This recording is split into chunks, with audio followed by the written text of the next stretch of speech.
पुतनी अने दीप्ति से बेइंतहा मोहब्बत करता था। वो लोग भुवनेश्वर के एक कॉलेज में पढ़ते थे और ये ट्रिप उनकी कॉलेज में एक साथ आखिरी ट्रिप थी। पर अने के लिए उस ट्रिप के स्पेशल होने का एक और रीजन था। वो दीप्ति को इस ट्रिप पर शादी के लिए प्रपोज करने वाला था। सब प्लान के हिसाब से परफेक्ट था। वो दिन में चिलिका लेक के खूबसूरत नजारे देखेंगे और शाम को लेक के किनारे अने उसको प्रपोज करेगा। अने चाहता था कि वो दोनों उस पल में अकेले हों। शाम को जंगल सफारी के बाद अने ने दीप्ति को बाइक पर बिठाया। जब वो लोग वहां से निकल रहे थे तो गाड़ी के ड्राइवर ने उन्हें कहा कि वो किसी भी हालत में रात होने से पहले वापस आ जाएं। अने ने उसकी बात पर ध्यान नहीं दिया और दीप्ति के साथ वहां से चला गया। आखिरकार उसने बाइक लेक किनारे जाकर एक ऐसी जगह रोकी जहां से इतना खूबसूरत सनसेट दिख रहा था जैसे उन्होंने कभी देखा नहीं था। दीप्ति बाइक से उतरकर खुशी से एक छोटे बच्चे की तरह भागने लगी। अने अपनी बाइक पार्क करके उसके पीछे गया तो उसने देखा कि दीप्ति एक कटे हुए पेड़ की तरफ भाग रही है।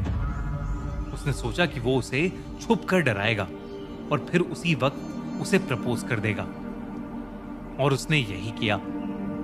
लेकिन दीप्ति डरी ही नहीं, बल्कि वो उस पेड़ के कटे हुए टहने पर बैठकर पेड़ के पास के एक कोने को घूरे जा रही थी और अजीब तरीके से मुस्कुरा रही थी। अने ने उसका हाथ पकड़ा और उसको अपनी तरफ ध्यान देने के लिए कहा, लेकिन दीप्ति ने उल्टा उसको चुप रहने को कहा और पेड़ की एक टहनी के ऊपर बैठी एक सुंदर सी सफेद बिल्ली को देखने को कहा। अने को लगा कि दीप्ति कोई मजाक कर रही है, क्योंकि वो पेड़ कटा हुआ था और उसकी कोई टहनी ही नहीं थी। अने ने देरी ना करते हुए रिंग निकाली और दीप्ति को प्रपोज कर दिया। रिंग निकालते ही दीप्ति का ध्यान अने की तरफ गया और उसकी आंखों में खुशी के आंसू आ गए। दीप्ति ने तुरंत हां कर दी और वो एक दूसरे को गले लगाकर इस पल को सेलिब्रेट करने लगे। अंधेरा थोड़ा ज्यादा बढ़ गया था, इसलिए उन्होंने सोचा कि अभी वापस जाना सही होगा। जब वो लोग रिजॉर्ट पहुंचे तो वहां पर उन्हें रिजॉर्ट के मैनेजर की शक्ल पर एक अजीब सा डर दिखा। दोस्तों, आईपीएल का असली मजा तभी डबल होगा ना जब हमें खुद खेलने का चांस मिलेगा। सबको पता है कुछ मैचेस थोड़े स्लो हो सकते हैं, पर टेंशन नहीं लेनी। अब गेम के बीच भी फुल एंटरटेनमेंट मिलेगा। आप सभी के लिए एक नया गेम आया है, नरेन्स पावर पंच ऑन परिमैच। ये गेम एकदम ब्रांड न्यू है, अभी लॉन्च हुआ है, तभी इसके रेट्स भी ऊपर जा रहे हैं और ये परफेक्ट टाइम है टू जंप इन। पर आखिर इस गेम में नया क्या है? Safe zone. ये सिर्फ परिमैच गेम्स में ही है। जैसे ही सेफ जोन एक्टिवेट होता है, एक मैक्स मल्टीप्लायर शो हो जाता है जो तुम्हारा गेम सिक्योर करता है। मतलब जब सेफ जोन एक्टिव हो, तुम और भी सेफली अपना गेम मल्टीप्लाई कर सकते हो। सुनील नारायण अपनी पावर पंच से हाईएस्ट नंबर्स मार ही देगा। और सुनो, अगर आपने अभी तक ज्वाइन नहीं किया तो पिन कमेंट वाले लिंक से रजिस्टर करो और पाओ 1,05,000 रुपए तक का वेलकम बोनस। तो देर मत करो, पिन कमेंट की लिंक पर क्लिक करो और आईपीएल का असली फन उठाओ। आखिरकार वो कमरे में पहुंचे, जिसमें घुसते ही दीप्ति बिना अने से बात करे सोने चली गई। ये बात उसे अजीब तो लगी, लेकिन वो सुबह से बाहर भी थे, तो अने को लगा कि शायद दीप्ति थक गई होगी और वो भी सो गया। लेकिन उसकी ये नींद कुछ ही देर बाद दीप्ति के रोने की आवाज से खुली। दीप्ति पागलों की तरह बिना रुके रो रही थी और कमरे में एक कोने में देखकर बस यही कह रही थी कि उस पेड़ की भूतनी उसे मार देगी। अने को कुछ समझ नहीं आ रहा था। उसने चिल्लाकर दीप्ति को शांत कराया और तब दीप्ति ने उसे कुछ ऐसा बताया जिसे सुनकर अने का दिल दहल गया। दीप्ति ने बताया कि उसके सपने में वही सफेद बिल्ली आई थी जिसे उसने लेक के किनारे वाले पेड़ पर बैठे देखा था। लेकिन वो बिल्ली बहुत खूंखार और डरावनी लग रही थी। और फिर अचानक उसने दीप्ति के हाथ पर हमला किया, जिससे दीप्ति की नींद टूट गई। जब दीप्ति ने आंखें खोली तो वो सफेद बिल्ली उसके सामने ही थी और देखते ही देखते वो एक भयानक भूतनी में बदल गई। जिसके सड़े गले हाथ और जो अपनी काली आंखों के साथ उनके कमरे के एक कोने में खड़े होकर घूर रही थी। और इसलिए दीप्ति जोर से चीखी। पहले तो अनेक लगा कि दीप्ति कोई सपना देख रही है, पर दीप्ति के हाथ में वाकई किसी बिल्ली के नोचने के निशान थे, जिसे देखकर अनेक के रोंगटे खड़े हो गए। उसने दीप्ति को वहां से ले जाने का सोचा, पर जैसे ही उसने दीप्ति को हाथ लगाया, कोई अनेक का गला घोटने लगा। तभी उसे भी वो भयानक भूतनी दिखी, जो एकदम से उसके सामने आ गई और उसे मारने की कोशिश करने लगी। अने दीप्ति से मदद मांग रहा था, लेकिन दीप्ति की तबीयत एकदम से खराब होने लगी। दीप्ति के मुंह से अपने आप खून निकलने लगा और दर्द के मारे उसका रोना निकल गया। दीप्ति की आंखें भी साए जैसी काली पड़ गई थीं। अनेक का दम घुटने ही वाला था। तभी रिजॉर्ट का मैनेजर उनकी चीखें सुनकर कुछ स्टाफ मेंबर्स के साथ वहां आ गया, लेकिन उसके आने से भी कुछ नहीं हुआ।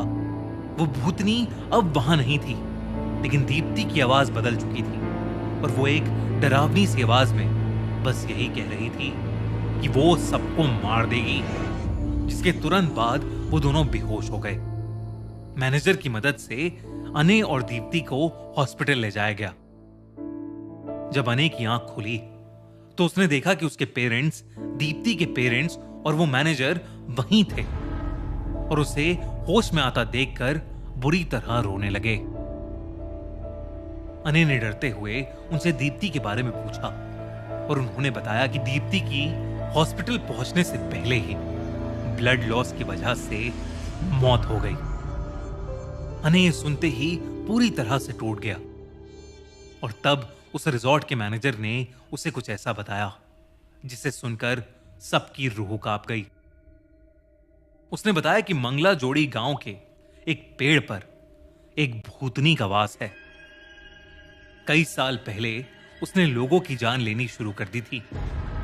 जो कोई भी उस पेड़ को छूता था उसका मरना तय था। और मरने से पहले लोगों को एक सफेद बिल्ली दिखती थी, जो एक भूतनी में बदलकर उन्हें दर्दनाक तरीकों से जान से मार देती थी। गांव के कुछ लोगों ने हिम्मत करके उस पेड़ को काट दिया। जहां उन गांव वालों को लगा कि पेड़ को काटने के बाद आखिरकार उनको उस भूतनी से छुटकारा मिल गया, लेकिन ठीक उसका उल्टा हुआ। उसी रात गांव की एक छोटी सी लड़की में उस पेड़ की भूतनी आ गई। उस भूतनी ने गांव वालों के सामने ऐलान किया कि ये उनकी जिंदगी की सबसे बड़ी गलती थी और वो दशहरे तक 21 लोगों को बेरहमी से तड़पा तड़पा कर मारेगी और अपना बदला लेगी। उस भूतनी ने अपना वादा पूरा किया और दशहरे तक गांव के 21 लोगों को मार डाला। उन सब ने मरने से पहले एक सफेद बिल्ली दिखने का दावा किया था। तब से गांव वालों ने दिन ढलने के बाद अपने घरों से बाहर निकलना छोड़ दिया। आज तक कोई भी गांव वाला दिन में उस पेड़ के आसपास जाने तक की गलती नहीं करता। उस दिन अने के लिए सब कुछ बदल गया। उसके लिए पेड़ सिर्फ पेड़ नहीं रहे। जब भी वो किसी बड़े पेड़ के पास से गुजरता, उसे एक परछाई नजर आती और हर रात उसके सपने में वो बनी एक सफेद बिल्ली के रूप में आती, जो धीरे धीरे उसके करीब आकर मुस्कुराती और उसका गला घोटकर उसकी जान लेने की कोशिश करती। अने ने अपने घर से बाहर निकलना ही बंद कर दिया।